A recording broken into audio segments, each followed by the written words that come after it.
แมนพันธุ์แท้แมนยูมื้อนี้เฮาก็สิมาลมเด็กผีเนาะเด็กแมนยูก็เชื่อว่าเพิ่นนี่ก็เด็กแฟนพันธุ์แท้คนหนึงเนาะเพิ่นก็เชียร์แมนยูมาแต่โดนแล้วมันบ่วิกแม่นก็คืออยากถามวิกว่าเริ่มเชียร์แมนยูมาตั้งแต่ปีใดสำหรับเชียร์แมนยูมันปี2007เนาะ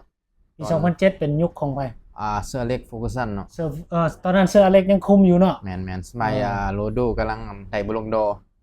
ปี2007นี่แม่นต้นว่าปีดีที่สุดของโรนัลโดแบบยิงหลายที่สุดของปีดาวซัมโบ35ประตูเลย35ประตูของลีกว่ะแม่น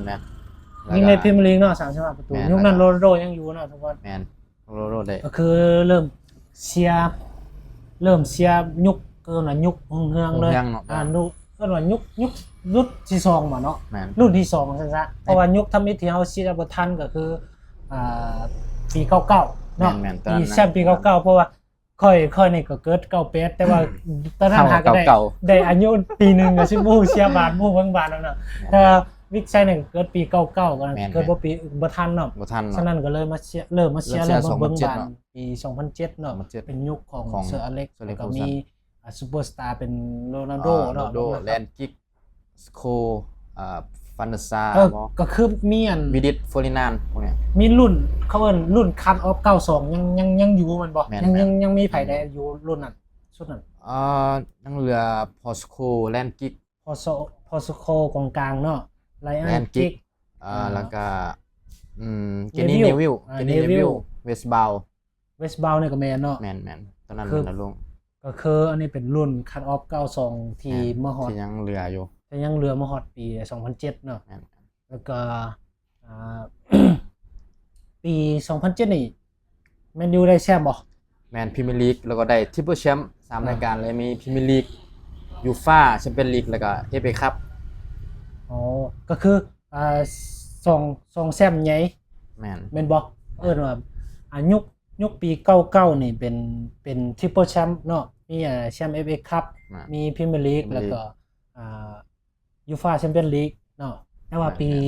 2007บ่ปี2007มันได้พรีเมียร์ลีกกับยูฟ่าแล้วก็ FA คัพก็ได้บ่ได้นั่นก็เป็นทริปเปิลแชมป์3รายการเลยโอเคแล้วหลังจากนั้นเด้เชียร์มาฮอดปัจจุบันนี่รู้สึกว่าแมนยูตั้งแต่ตอนนั้นมาฮอดตอนนี้มีความรู้สึกเป็นจังได๋สำหรับแฟนผี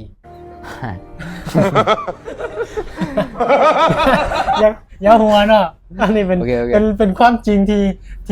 ที่เฮาตัวไปบ่ได้เพราะว่าเบิ่งฟอร์มแมนยูปัจจุบันนี่ก็เอิ้นว่ากลืนบ่เข้าคายบ่ออกเนาะแล้วฤดูกาลล่าสุดนี่ก็ผ่านมา3นัดแล้วโอ้ลืมไปอัน2007มันเอฟเอคัพบ่ได้อันคาราบาวได้คาราบาวจะบ่นับเป็นซุปเปอร์แชมป์บ่เมื่อกี้ลืมจะนับแต่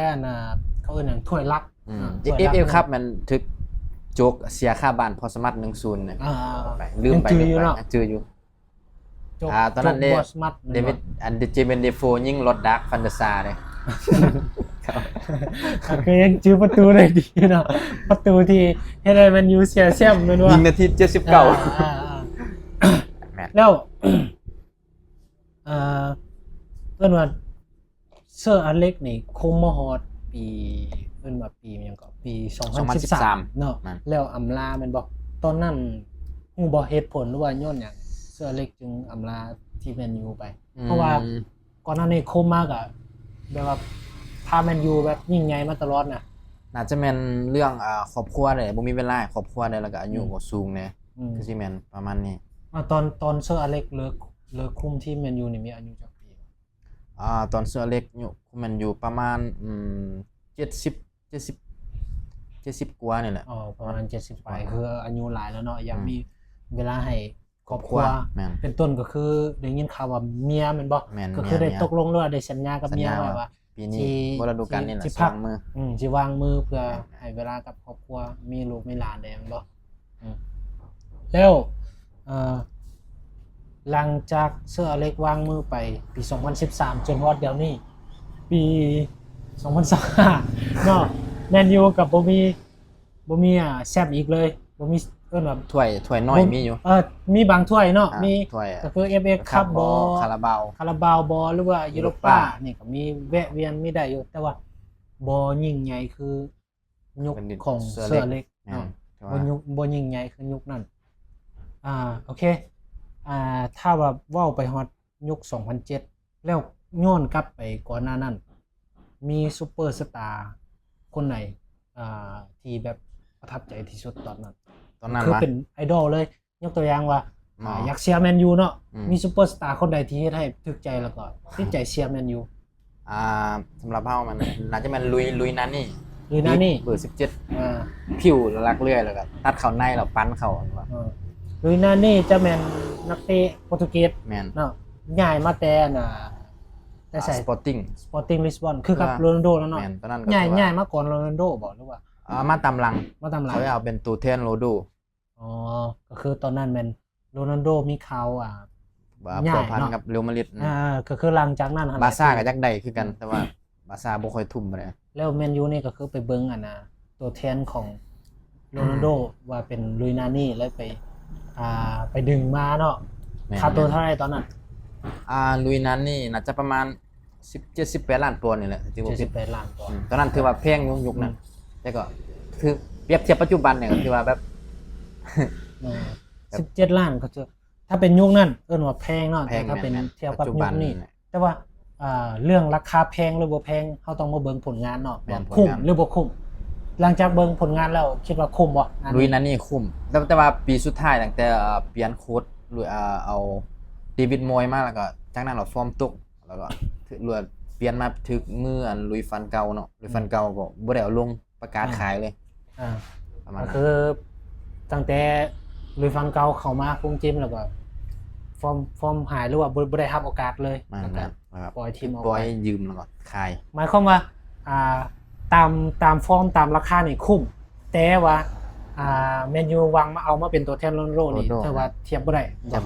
เป็นตัวแทนบ่ได้ใช่ซะอันนี้ก็คือเป็นเหตุผลที่เฮ็ดให้วิกเริ่มเชียร์แมนยูบ่แล้วยังมีไผอีกสำหรับความมักส่วนตัวมันดิบดาโบปตอฟนี่เป็นกองหน้าเนาะกองหน้าเป็นว่ากองหน้าที่ขี้ข้านแล่นแต่ว่ายิงคมกองหน้าขี้ข้านแล่นแต่เอิ้นกองหน้าสายสมองเนาะก็จะใส่สมองส่วนหลายเพราะว่า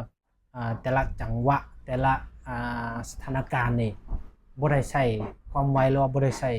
แม่นทักษะอย่างหลากหลายทักษะมันอย่างหลายบ่ใช้แต่ความสามารถมาฮอดปุ่งเดียวจบเลยโบตอมเฮ็ดแต่ว่าโบปตอฟนี่ค่อนข้างฉลาดเนาะใส่เขาใส่สมองเวลาในการเล่นจื้อได้ว่ามีจังหวะนึงที่ชิงกับเอฟลามันบ่ชิงกับเอฟลามาทางซ้ายแล้วก็ไปฮอดหน้าประตูเป็นลุยนาเน่บ่จ่ายเข้ามาแล้วจังหวะนั้นก็คือจังหวะเริ่มต้นมันเริ่มแต่หน้าประตูของแมนยูเลยบ่จนไปฮอดแทงมาจนชิงกับเอฟลาจนไปฮอดหน้าประตูของคู่แข่งตอนนั้นเจอทีมเนี่ยสิว่าคือว่าแบ็คเบิร์นอารมณ์ 7-1 ก็คือจังหวะนี้มันบ่ได้ใช้ความไวแม่งเลยเนาะก็คือบ่ตอบนี่แล่นแบบย่องๆไปฮอดหน้าประตูเลยก็ไปเฮ็ดประตูได้ซั่นอันนี้เป็นกองหน้าสายเกมนั้นบ่ตอบยิง5ลูกคนเดียวเนาะก็ถือว่าเป็นนักเตะแบบตำนานคนนึงเนาะของแมนยูอันนี้ก็คือยุคของยุคปีเริ่มปี2007เนาะที่วิกเริ่มเชียร์มาแมนยูจนมาฮอดปัจจุบันเนาะโอเคสำหรับมื้อนี้ก็ขอบใจวิกไซละลายที่เข้ามาล้มเรื่องเด็กผีล้มเรื่องแฟนผีเนาะระวังว่าโอกาสหน้าโอกาสต่อไปเฮาสิมีเวลานัดมานั่งปัจจุบันเรื่องผีกันอีกเนาะเรื่องปัจจุบันบ่มีหยังให้เว้าหรือว่าบ่อยากเว้าสิเนาะถ้าพร้อมดีก่อนโอเคเรื่องปัจจุบันก็มีหยังให้เว้าหลายเนาะขอบใจทุกคนที่ติดตามมาฮอดตอนนี้เนาะแล้วก็เอาใจช่วยแฟนบานแฟนพีให้มันขึ้นฟอร์มไวๆให้มันสักมื้อนึงต้องกลับมายิ่งใหญ่อีกโอเคสำหรับใครที่สนใจเสื้อแมนยูงามๆคือข่อยกับวิกไซส์ใส่อยู่นี่เนาะ เขามีขายเนาะทั้งห้างทั้งเพจทั้งเขามีขายผู้ใดสนใจอยากสั่งเนาะเอาอีกเสือจับเลยเสื้อแมนยูเนาะฤดูกาลล่าสุดเลยปี2025-26ครับเป็นชุดเหย้าสีแดงเป็นชุดเลยเนาะมีทั้งเสื้อทั้งทรงเป็นเสื้อแบบเพิ่นแบบเป็นเสื้อใหญ่แบบระบายอากาศเนาะใส่แล้วบ่ร้อนเนาะใส่แล้วบ่ร้อน